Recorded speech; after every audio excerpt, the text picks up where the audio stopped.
And I went through this where I felt that I was entitled to a happily ever after relationship.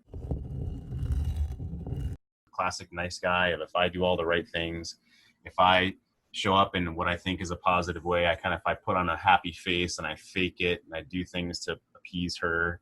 I thought that's what you have to do and go through the motions to have a great relationship. So if I do things perfectly, then I'm going to have a perfect relationship, like the nice guy tenets and the covert contracts of expectations. I mean, the whole deal.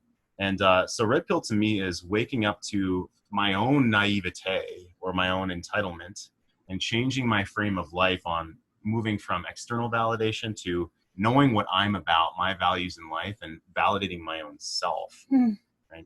So Cynthia, if I were to say, I'm pulling back the veil and just being nice to girls and showing up who I am and just being nice and trying to be the nice guy in the world isn't the way to achieve what we want to achieve, and we have to pull back the curtain. What does that mean to you, especially when you speak to a man who feels really angry about the understanding of this now, or he's lived his life in an egalitarian, can't we just all be the same?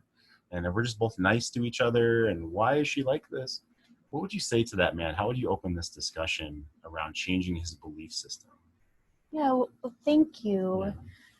Well, what actually struck me is when a gentleman believes, has been told, well, if I'm just nice, then everything will go along as it's supposed to, as is expected. And then there's like years later, or if not in the moment, there's this anger inside. It makes me think of when we are pushing down parts of ourselves to fit into a box, that the part of us inside just, it like lights on fire, right? Because it's so uncomfortable being dismissed in our own being. And so when I see a gentleman who has like lots of anger about this, and then kind of says, I've woken up and now I have this like red pill rage. It's like, I feel like it's kind of that all the regret of all those years of that, his most powerful parts of himself have had to like sit on the couch and not play a part.